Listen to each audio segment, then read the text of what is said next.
नमस्कार, आप देख रहे हैं ARBP न्यूज़ और मैं हूं आपके साथ रोज़ा यादव। आज हम मौजूद हैं गाजीपुर बॉर्डर में, जहां पे किसान आंदोलन को 115-116 दिन होने को जा रहे हैं। यहां पे किसान कभी गर्मी से परेशान है तो कभी ठंड से परेशान है, और ऐसे ही परेशानियों में उन्होंने जो सफ़र तय किया है, उस सफ़रनामे को उन्होंने एक किताब में, एक कॉपियों में वो अपनी दर्द को बयान किया है। ऐसे ही हमारे साथ एक शख्स मौजूद है और आज हम उनसे बात करने जा रहे हैं। आज सर, बहुत बहुत स्वागत है आपका ARBP न्यूज़ चैनल में। सर, सबसे पहले तो आप अपना परिचय दे दें। मेरा नाम सुरेंद्रपाल सिंह, मैं जिला बुलंदशहर के शिकारपुर विधानसभा क्षेत्र में हुरतला गांव का निवासी हूं। करीब हमें 4 महीने होने जा रहे हैं आंदोलन को, और जितना इस सरकार ने हमें दर्द दिया है, हमारे धरती पुत्रों को, किसान भाइयों को, बुजुर्गों को, माताओं बहनों को, मजदूरों को, इस तरह से जो इन्होंने कानून लेके आए हैं, मैं समझता हूं कि इससे पूरा देश तबाह हो जाएगा। और एक तरह से खाने के लाले पड़ने वाले हैं और जनता त्राही त्राही करेगी, और एक तरह से गुलामी में देश ज़्यादा दिखाई दे रहा है।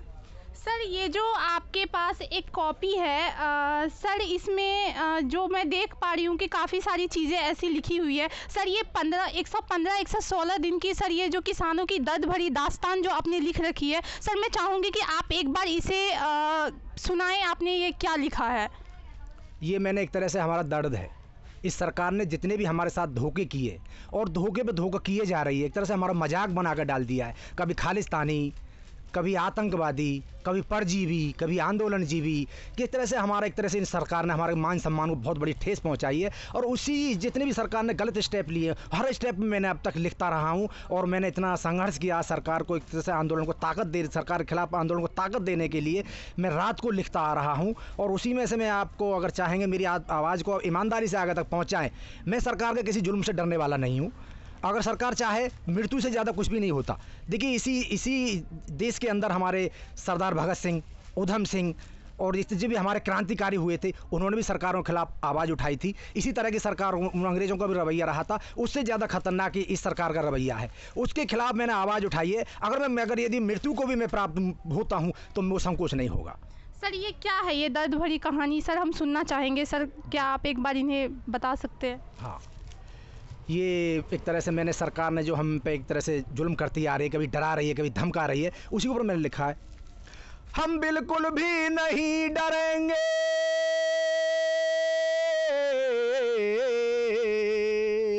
हम बिल्कुल भी नहीं डरेंगे इनके अत्याचारों से।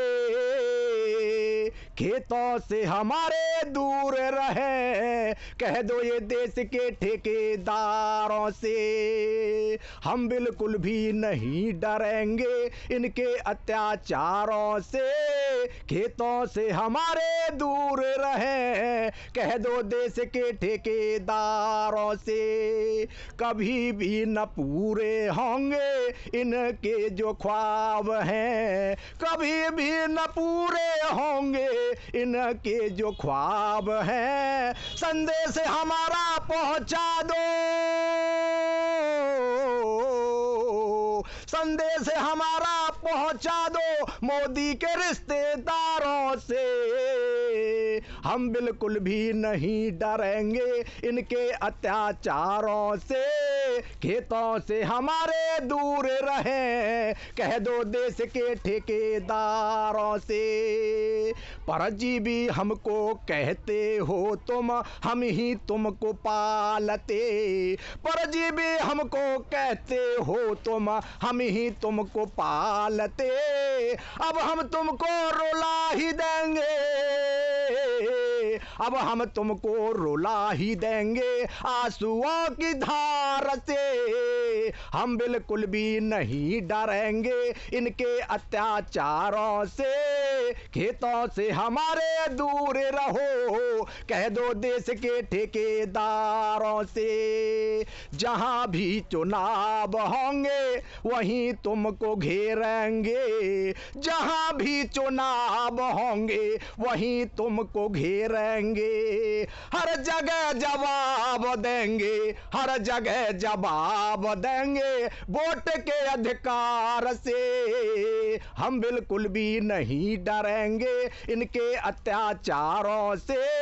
खेतों से हमारे दूर रहें, ये कह दो देश के ठेकेदारों से। बहुत अच्छा आपने ये लिखा है और काफ़ी सारी चीज़ें समझ में आ रही है जो हम देख के नहीं समझ सकते हैं, वो आपकी आवाज़ में और आपने जो ये दर्द भरी कविताएं लिख रखी हैं वो सुन के समझ में आप अपने दर्द को बयान कर पा रहे हैं। ऐसे ही देश और दुनिया से जुड़ी तमाम खबरों के लिए देखते रहिए ARBP न्यूज़। नमस्कार।